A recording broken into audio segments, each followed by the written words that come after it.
Ne nage surtout pas le crawl en rattrapé. Et dans la vidéo d'aujourd'hui, nous allons regarder d'abord qu'est-ce que le crawl en rattrapé. Ensuite, nous allons voir est-ce qu'il faut l'utiliser, est-ce qu'il faut le pratiquer. Et on va voir également pourquoi nous, en tant que coach, eh bien, nous le faisons travailler à nos élèves. Et enfin, existe-t-il d'autres manières de nager le crawl que le rattrapé? Existe-t-il des alternatives? Si tu n'es pas encore abonné, fais-le en cliquant sur le bouton juste en dessous. T'es prêt? C'est parti!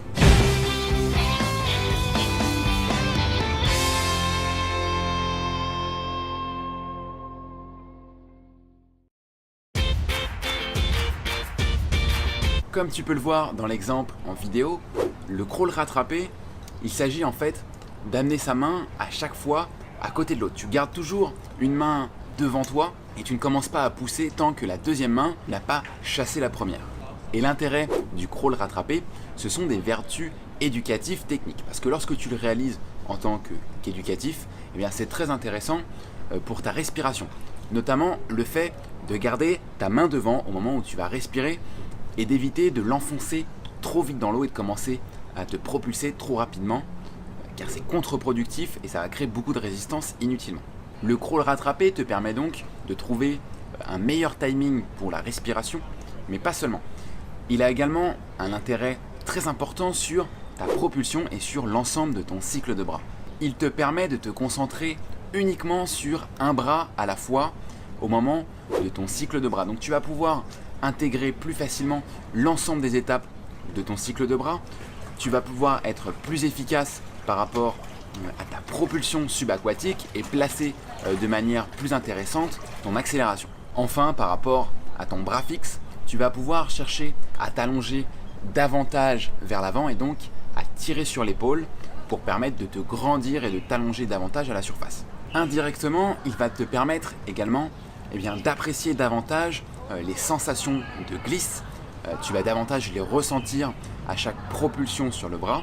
Tu vas également améliorer tes capacités par rapport au roulis parce que tu vas devoir t'équilibrer davantage par rapport à tes épaules, à chaque fois devoir dégager un épaule et enfoncer l'autre. Enfin, ça va solliciter davantage ton gainage puisque tu n'as pas le second bras pour permettre de t'équilibrer. Tu vas donc être moins stable et tu vas donc davantage solliciter ta sangle abdominale.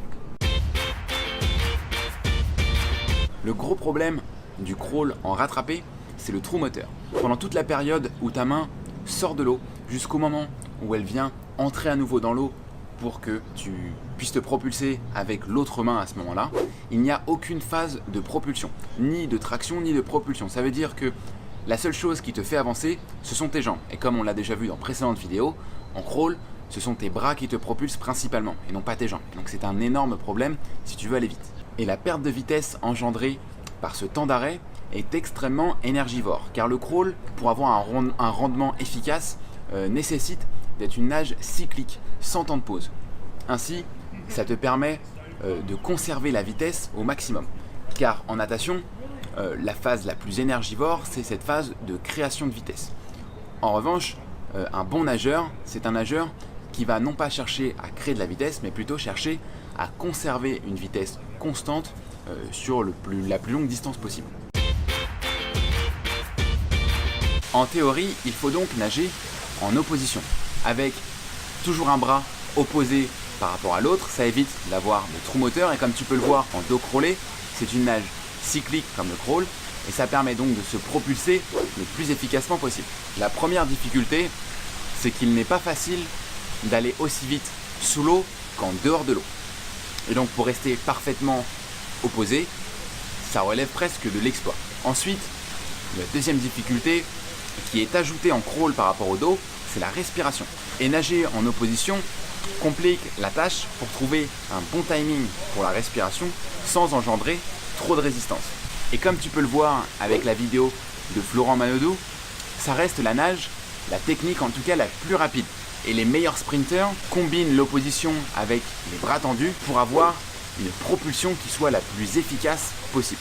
En revanche, sur de plus longues distances, la majorité des nageurs ont adopté un style de nage hybride, le semi-rattrapé, comme tu peux le voir avec Sun Yang ou les nageurs australiens ou la majorité des nageurs d'olive.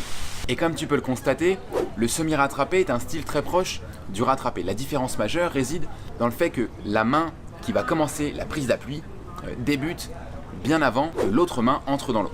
Et en fonction des nageurs, ce temps entre ce début de prise d'appui et le moment où la seconde main entre dans l'eau, il va varier de manière assez importante.